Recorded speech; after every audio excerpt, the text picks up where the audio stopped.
Recently हमने एक drug series launch की थी जिसमें सारे ड्रग्स के बारे में जो कार्डियक पेशेंट्स के लिए रेलेवेंट है उसके बारे में हम डिटेल डिस्कशन कर रहे हैं। ये इसलिए हमने स्टार्ट किया था क्योंकि काफ़ी पेशेंट जो हमें क्वेरी करते हैं कि हमें ये दवा चल रही है, ये दवा सही है कि नहीं, इसका क्या काम है, ये क्या डोज पे चालू की जाती है, किस डोज पे कंटिन्यू की जाती है और इसको कब बंद करना चाहिए, क्या इसे लाइफ टाइम लेना पड़ेगा। इस तरह की लोग बातें करते हैं, क्या बीमारी को क्योर करेगी। तो वो चीज़ों को हम सॉर्ट आउट करने का प्रयास कर रहे हैं इस सीरीज़ में, ताकि लोगों की कॉमन मेडिसिन से रिलेटेड जो भी क्वेरीज़ है वो मन में ना रहे और उनको डाउट्स क्लियर हो जाए। आज हम बात करेंगे एज़ेटिमिब के बारे में, जो कि कोलेस्ट्रॉल यानी एलडीएल लेवल्स को कम करने वाली एक इंपॉर्टेंट दवा है। जो स्टैटिन्स देखिए नॉर्मली जो HMB-CoA रिडक्टेज इनहिबिटर्स है यानी स्टैटिन्स, वो स्टैंडर्ड दवा है जो हर कोलेस्ट्रॉल रिड्यूस करने वाले पेशेंट्स को, एलडीएल कम करने वाले पेशेंट्स को दिया ही जाता है, क्योंकि सबसे सेफ़ दवा भी वही है, सबसे अच्छे इफेक्ट्स वाली दवा भी वही है, सबसे ज़्यादा सक्सेसफुल दवा भी वही है और over a period of time मृत्यु दर को कम करने के लिए भी बहुत सारा डेटा उसके साथ अवेलेबल है। तो एकमात्र दवा जिसके साथ बहुत सारा रिसर्च डेटा अवेलेबल है वो स्टैटिन्स है। तो स्टैटिन्स के बारे में कोई डाउट आज के डेट में तो नहीं है कि इस दवा को यूज़ करने के हिसाब से बेस्ट चॉइस ड्रग है के मामले में तो कोई डाउट नहीं है। पर कई पेशेंट्स में ऐसा होता है कि स्टैटिन से रिलेटेड उनको मस्कुलर पेन्स होते हैं, हाथ पाँव में दर्द वगैरह होता है, कोई प्रॉब्लम्स होती हैं।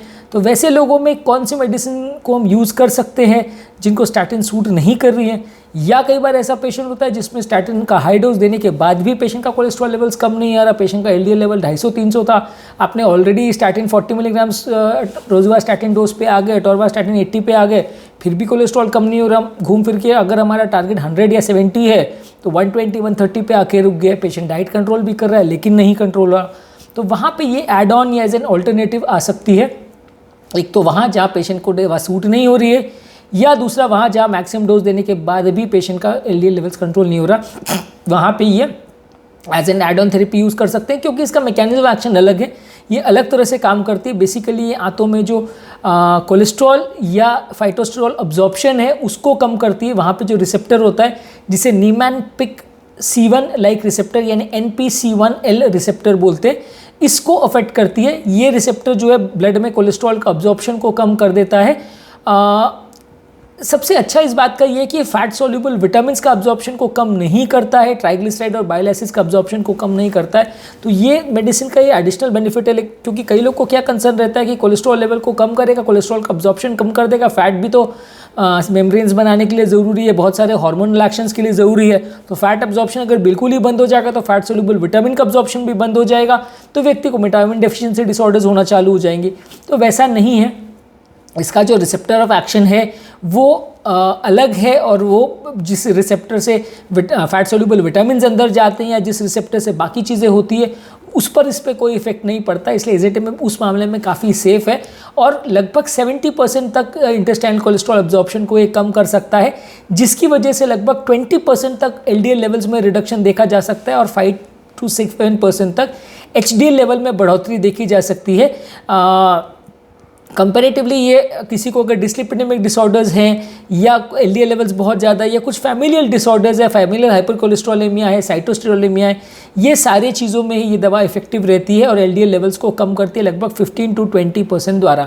इसका स्टैंडर्ड डोज 10 मिलीग्राम्स है जिसको हम देते हैं पेशेंट को, और वो ज़्यादातर लाइफ टाइम कंटिन्यू रहती है। अगर किसी को स्टैटिन सूट नहीं कर रही है तो भी यही डोज देते हैं, अगर स्टैटिन सूट हो रही है तो as an add on therapy भी यही डोज देते हैं। और ये इंटेस्टाइन में फैट का अब्जॉर्प्शन को कम करके अपना काम करती है।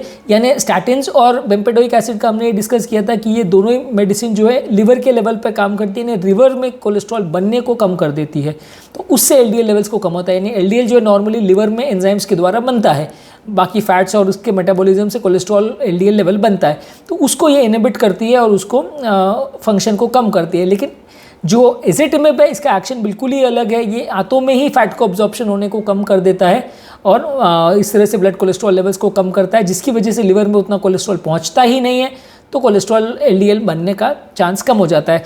इसकी वजह से ये होता है कि लिवर में एलडीएल के जो रिसेप्टर्स है वो एक्टिवेट हो जाते हैं और बॉडी या पेरिफेरी में जो कोलेस्ट्रॉल ऑलरेडी डिपॉजिटेड है वो भी थोड़ा थोड़ा करके अब्जॉर्ब होने लगता है। तो over a period of time ये आपके ब्लॉकेज के बढ़ने का चांसेस को कंपैरेटिवली कम कर सकता है, ब्लड में जो बैड कोलेस्ट्रॉल लेवल्स है उसको कंपैरेटिवली कम कर सकता है। ये पेशेंट ये ज़्यादातर जो है इसमें मोर्टेलिटी डेटा उतना ज़्यादा अवेलेबल नहीं है, क्योंकि स्टैटिन्स का बहुत इंपॉर्टेंट काम ये है कि वो एंडोथेलियल डिस्फंक्शन यानी जो नलियों के अंदर की जो एंडोथेलियम लाइनिंग होती है उसके जो एक्टिव पॉजिटिव हार्मोन्स निकलते हैं उसके फंक्शन को भी मॉड्यूलेट करती है और उनको इम्प्रोवाइज करती है, जिसकी वजह से स्टैटिन्स को लेने से मृत्यु दर कम होता है। एजेटिमेब के साथ वैसा डेटा अवेलेबल नहीं है, इसलिए कोलेस्ट्रॉल लेवल को तो ज़रूर कम कर रही है, यानी आपका कोलेस्ट्रॉल लेवल अगर 200 है तो कम होकर 150-160 पे आ जाएगा इस दवा से, लेकिन ये मृत्यु दर को कम करेगी या नहीं, ब्लॉकेजेस में कुछ इफेक्ट होगा या नहीं, हार्ट अटैक के चांसेस को कम करेगी या नहीं, मेम्ब्रेन स्टेबलाइजर में कुछ हेल्प करेगी या नहीं, वो सारा कुछ भी डेटा अवेलेबल नहीं है। तो इसलिए ये दवा फर्स्ट लाइन पर यूज़ नहीं होती है, सेकेंड लाइन के हिसाब से ही यूज़ की जा सकती है। इसके कॉमन साइड इफ़ेक्ट हैं, अगर इसको स्टैटिन्स के साथ यूज़ कर सकते हैं तो लोगों को थोड़ा कफ कोल्ड वगैरह हो सकता है, खांसी जुकाम हो सकता है, गले में खराश हो सकती है, मस्कुलर पेन लगभग 3.2% लोग हो सकती है, अपर रेस्पिरेटरी ट्रैक्ट इन्फेक्शन 2.9% लोग को हो सकते हैं, जॉइंट पेन 2.6% लोग को, 2.5% लोग को डायरिया हो सकता है। अगर इसको अकेले भी यूज़ करते हैं तो भी अपर रेस्पिरेटरी ट्रैक्ट इन्फेक्शन लगभग 4.3% लोगों में होता है, जॉइंट पेन 3% लोगों में, और हाथ पाँव में दर्द जो है लगभग 2.7% लोगों में होता है।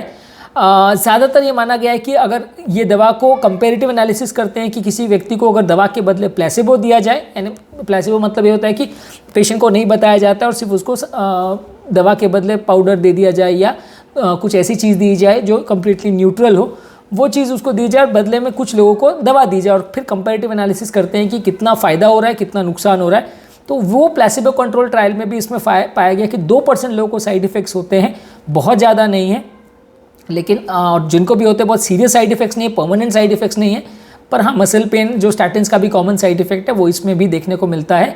इसके अलावा कुछ और माइल्ड साइड इफ़ेक्ट्स है, जैसे फीवर है, हेडेक है, थोड़ा मसल पेन है, जुकाम है, नाक बहना है, ये सारी चीज़ें होता है, थोड़ा कमज़ोरी भी लग सकता है, इस वजह से थोड़ा सा माइल्ड साइड इफ़ेक्ट्स इसमें भी लगभग 2-5% लोगों में देखने को मिलते हैं।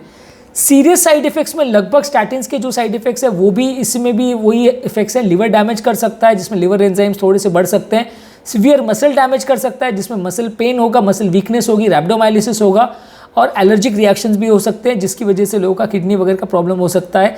पर ये बहुत ज़्यादा रेयर चीज़ें हैं, बहुत कम लोगों में होती है, और ज़्यादातर जो लोग हाई डोज स्टैटिन्स के साथ उनको दिया जा रहा है, और खासकर अगर लोगों का एज 65 से ज़्यादा है, थायराइड लेवल्स पहले से कम है और किडनी प्रॉब्लम भी अगर साथ में है, तो वैसे लोगों को इस तरह का साइड इफेक्ट्स होने का चांस ज़्यादा है।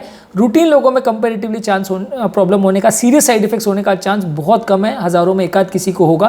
तो इसलिए ऐसा नहीं है कि आप टेंशन ले लें कि भाई मेरे को प्रॉब्लम हो जाएगा तो ये दवा मेरे को बिल्कुल ही नहीं लेना है, और उसके बदले आप ऐसे ऑल्टरनेटिव फॉर्म्स ऑफ थेरेपी पर चले जाएँ जिसमें कोई डॉक्यूमेंटेड अवेलेबल नहीं है डेटा कि उसमें फ़ायदा होता भी है कि नुकसान ही होता है। तो वो सारी चीज़ों के बदले ये कंपेरेटिवली सेफ़ दवा है, लेकिन हाँ ज़ीरो रिस्क तो ऑब्वियसली मैंने जैसे कहा कि दुनिया में कोई दवा नहीं होती है, तो इसलिए थोड़ा सा 1-8% इसमें भी प्रॉब्लम होने का चांस रहता है। इसका हाफ लाइफ लगभग 22 घंटे इसलिए लगभग पूरे 24 घंटे तक ये लगभग असर करता है। ज़्यादातर जिन लोगों को भी कोलेस्ट्रॉल रिलेटेड प्रॉब्लम्स है और स्टैटिन टॉलरेट नहीं कर रहे हैं या स्टैटिन से कंट्रोल नहीं हो रहा है, तो उसमें ये स्टार्ट किया जाता है।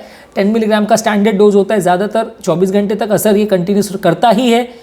डोज अगर मिस कर देंगे तो डेफिनेटली कोलेस्ट्रॉल का लेवल्स फ्लक्चुएट होगा, और जब इंटेस्टाइन में इसका अप्रोप्रिएट लेवल्स नहीं होगा तो कोलेस्ट्रॉल अब्जॉर्ब होना वापस बढ़ जाएगा।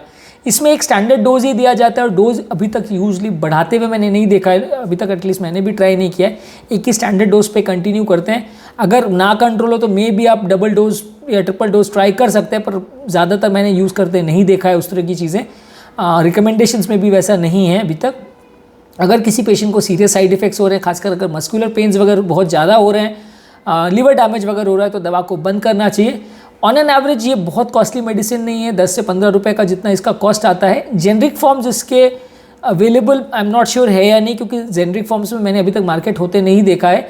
ज़्यादातर ये दवा 1-2 कंपनी ही बनाती है, बहुत कॉमनली अवेलेबल भी नहीं है। लेकिन हाँ 10 to 15 रुपीज़ का कॉस्ट है। अगर जेनरिक फॉर्म में अवेलेबल हो तो आप यूज़ कर सकते हैं। 5-7 रुपीज़ का इतना कॉस्ट इसका आएगा। खाने से पहले या खाने के बाद में ले तो इसमें इतना बहुत ज़्यादा फ़र्क नहीं पड़ता। जो दवाइयाँ कोलेस्ट्रॉल लेवल्स को कम करती हैं या मसल डैमेज करती हैं या लिवर डैमेज करती हैं, वो सारी दवाइयों से इसका इंट्रैक्शन हो सकता है। तो खासकर स्टैटिन्स के साथ थोड़ा सोच के ही देना चाहिए। अगर पेशेंट को स्टैटिन्स सूट नहीं हो रही है तो काफ़ी चांसेस ये है कि एजेटिमेब भी शायद सूट ना हो। इसके अलावा कोई ब्लीडिंग या वैसा कोई साइड इफेक्ट नहीं है, तो कोई सर्जरी के हिसाब से आपको इसको बंद करने की बहुत ज़्यादा ज़रूरत नहीं है। किडनी का जिनको डैमेज है उसमें थोड़ा सा डोज रिडक्शन कर सकते हैं। लिवर का जिनको बहुत सीरियस डैमेज है वहाँ पे इसको नहीं देना चाहिए। मेल फीमेल पेशेंट्स में कोई डोज में सिग्निफिकेंट वेरिएशन नहीं है, और उम्र दराज पेशेंट या लो बॉडी वेट पेशेंट में भी कोई सिग्निफिकेंट डोज का चेंज नहीं है। पर हाँ, मसल पेन्स अगर किसी को बहुत ज़्यादा हो रहे हैं तो फिर आपको दवा कोई टोटल अवॉइड करना चाहिए। तो आज के टॉपिक में हमने बात की एजेटिमिब के बारे में, जो कि एक ऑल्टरनेटिव है स्टैटिन्स के बदले, लेकिन स्टैटिन्स के साथ में भी यूज़ कर सकते हैं एज अ सब्सटीट्यूट या एज अ एडजंक्ट। लेकिन बिल्कुल ऐसा नहीं है कि आप इसको फर्स्ट लाइन के हिसाब से यूज़ करें, क्योंकि जितना डेटा स्टैटिन के साथ अवेलेबल है, जितना सेफ्टी प्रोफाइल स्टैटिन का है, उसके कंपैरिजन में इनका सेफ्टी डेटा कम अवेलेबल है। उनके बेनिफिट्स भी उतने नहीं है। कोलेस्ट्रॉल लेवल्स को डेफिनेटली कम करता है, लेकिन लॉन्ग टर्म कितना बेनिफिट करेगा, मृत्यु दर को कितना कम करेगा, इसके बारे में ज़्यादा डेटा अवेलेबल नहीं है, इसलिए इसको फर्स्ट लाइन के हिसाब से नहीं यूज़ करते हैं। यदि अभी भी आपकी कोई कमेंट्स, क्वेरी, सजेशंस है या कोई और टॉपिक्स पर आप चाहते हैं वीडियोज़ बनाएं, या इस टॉपिक से संबंधित आपके कोई क्वेश्चंस हैं, तो आप डेफिनेटली नीचे कमेंट बॉक्स में उनके बारे में बताएं, हम उन्हें आंसर करने का प्रयास करेंगे। और यदि आपकी कोई पेशेंट संबंधी क्वेरीज है या आप अपने पेशेंट के डेटा हमसे डिस्कस करना चाहते हैं, उनकी बीमारियों के बारे में पूछना चाहते हैं, तो वो भी आप नीचे कमेंट सेक्शन में लिख सकते हैं। हम कोशिश करेंगे उन्हें भी आंसर करने का। अंत में मैं डॉक्टर नवीन अग्रवाल तहे दिल से आपका शुक्रिया अदा करूँगा कि आपने इस टॉपिक को एंड तक देखा। जो लोग हमारे चैनल पे नए हैं उन्हें रिक्वेस्ट करूँगा कि चैनल को सब्सक्राइब करें। जो लोग इस कंटेंट को इंग्लिश में देखना चाहते हैं उनके लिए डॉक्टर नवीन अग्रवाल कार्डियो केयर इंग्लिश करके मैंने चैनल स्टार्ट किया है, आप उस कंटेंट को इंग्लिश में भी देख सकते हैं। और अगर आपकी कोई क्वेरीज वगैरह तो डेफिनेटली हम उन्हें सॉर्ट आउट करने का प्रयास करेंगे। So thank you all for a very patient listening.